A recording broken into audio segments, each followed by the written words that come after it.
Hi hello ನಮಸ್ಕಾರ. ನೀವು ನೋಡ್ತಾ ಇದ್ದೀರಾ ಸ್ಪೀಡ್ ನ್ಯೂಸ್ ಕನ್ನಡ. ನಾನು ಸುಷ್ಮಿತಾ ನಟರಾಜ್. ವೀಕ್ಷಕರೇ, ಇತ್ತೀಚೆಗಷ್ಟೇ ಬೆಂಗಳೂರಿನಲ್ಲಿ ರ್ಯಾಪಿಡೋ ಬೈಕ್ ಟ್ಯಾಕ್ಸಿ ಅಪಘಾತದಿಂದ ತೀವ್ರವಾಗಿ ಗಾಯಗೊಂಡಿದ್ದಂತಹ ಇಂಟೀರಿಯರ್ ಡಿಸೈನರ್ ಸಾನಿ ಕೃಷ್ಣ ಅವರ ಹೋರಾಟಕ್ಕೆ ಇದೀಗ ದೊಡ್ಡ ಜಯ ಸಿಕ್ಕಿದೆ. ನಿಯಮಿತ 1 ಲಕ್ಷ ರೂಪಾಯಿ ವಿಮಾ ಮಿತಿಯನ್ನ ಇದೀಗ ಬದಿಗಿಟ್ಟು ಯುವತಿಯ 20 ಲಕ್ಷಕ್ಕೂ ಅಧಿಕ ಮೊತ್ತದ ಸಂಪೂರ್ಣ ವೈದ್ಯಕೀಯ ಚಿಕಿತ್ಸಾ ವೆಚ್ಚವನ್ನು ಇದೀಗ ಭರಿಸೋದಕ್ಕೆ ರ್ಯಾಪಿಡೋ ಸಂಸ್ಥೆ ಇದೀಗ ಒಪ್ಪಿಕೊಂಡಿದೆ.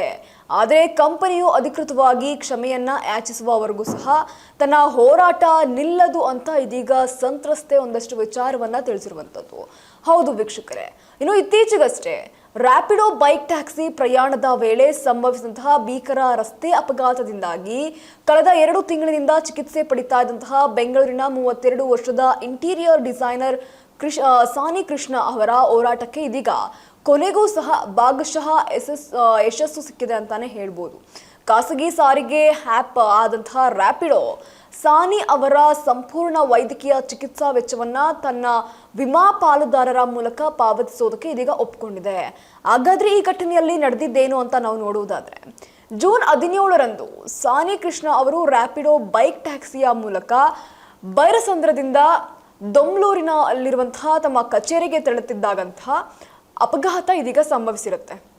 ಇನ್ನು ಇದೇ ವೇಳೆ ಅವರ ಮೇಲೆ ಟ್ರ್ಯಾಕ್ಟರ್ ಹರಿದಂತಹ ಪರಿಣಾಮ ಮುಖದ ಮೂಳೆಗಳು ಮುರಿದು ಹೋಗಿರುತ್ತೆ. ಅದರ ಜೊತೆಗೆ ಹಲ್ಲುಗಳು ಸಹ ಉದುರಿದ್ವು ಮತ್ತು 7 ಎಲುಬುಗಳೇನಿದೆಯಲ್ಲ ಅವೆಲ್ಲವೂ ಸಹ ತೀವ್ರವಾಗಿ ಪೆಟ್ಟಾಗಿತ್ತು ಅಂತ ಹೇಳಿರುವಂಥದ್ದು.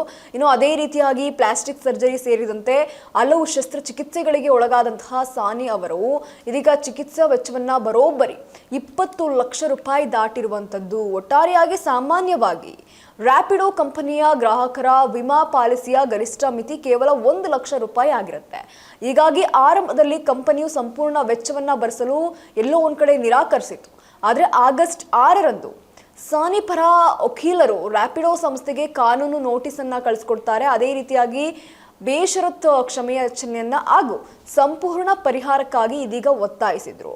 ಇನ್ನು ವೈದ್ಯಕೀಯ ವೆಚ್ಚವನ್ನ ಭರಿಸೋದಕ್ಕೆ ಒಪ್ಪದಂತಹ ರ್ಯಾಪಿಡೋ ಪ್ರಕರಣದ ತೀವ್ರತೆಯನ್ನ ಅರಿತಂತಹ ರ್ಯಾಪಿಡೋ ಇನ್ನೊಂದು ಅಸಾಮಾನ್ಯ ಮತ್ತು ಅತಿ ಕಠಿಣ ಪರಿಸ್ಥಿತಿ ಒಂದರಿಂದ ತನ್ನ ನಿಯಮಿತ ವಿಮಾ ಮಿತಿಯನ್ನ ಇದೀಗ ಬದಿಗಿಟ್ಟು ಅಗತ್ಯ ದಾಖಲೆಗಳ ಪರಿಶೀಲನೆಯ ನಂತರ ಸಾನಿ ಅವರ ಸಂಪೂರ್ಣ ವೈದ್ಯಕೀಯ ವೆಚ್ಚವನ್ನ ಇದೀಗ ಭರಿಸುವುದಾಗಿ ಇದೀಗ ತಿಳಿಸಿರುವಂಥದ್ದು. ಇನ್ನು ಈ ನಿರ್ಧಾರದಿಂದ ಸಾನಿ ಕುಟುಂಬಕ್ಕೆ ದೊಡ್ಡ ಮಟ್ಟದ ಆರ್ಥಿಕ ನೆಮ್ಮದಿಯಂತೂ ಸಿಗ್ತಾ ಇದೆ.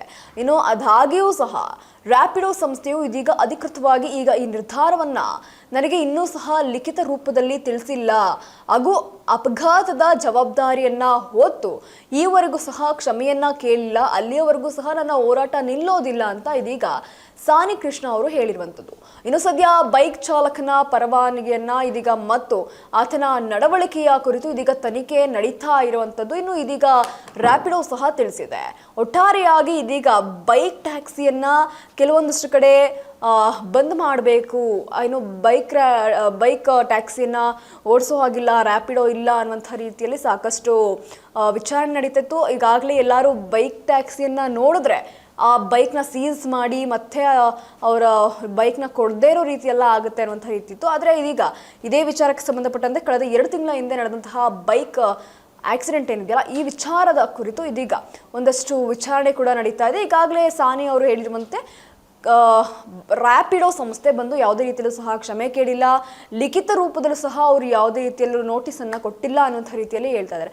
ಒಟ್ಟಾರೆಯಾಗಿ ಈ ವಿಚಾರಣೆಗೆ ಸಂಬಂಧಪಟ್ಟಂತೆ ಯಾವೆಲ್ಲ ರೀತಿಯಲ್ಲಿ ಮುಂದೆ ಒಟ್ಟಾರೆಯಾಗಿ 20 ಲಕ್ಷವನ್ನ ಕೊಡ್ತಾರಾ ಅಥವಾ 1 ಲಕ್ಷ ಪರಿಹಾರವನ್ನ ಕೊಡ್ತಾರಾ ಅನ್ನೋದನ್ನ ಮಾತ್ರ ಕಾದು ನೋಡಬೇಕಿದೆ. ಇದಾಗಿತ್ತು ಈ ಕ್ಷಣದ ಸುದ್ದಿ. ಮತ್ತಷ್ಟು ಅಪ್ಡೇಟ್ಸ್ಗಾಗಿ ನೀವು ನೋಡ್ತಾ ಇರಿ ಸ್ಪೀಡ್ ನ್ಯೂಸ್ ಕನ್ನಡ. ಸುದ್ದಿ ನಿಮ್ಮದು, ವೇಗ ನಮ್ಮದು.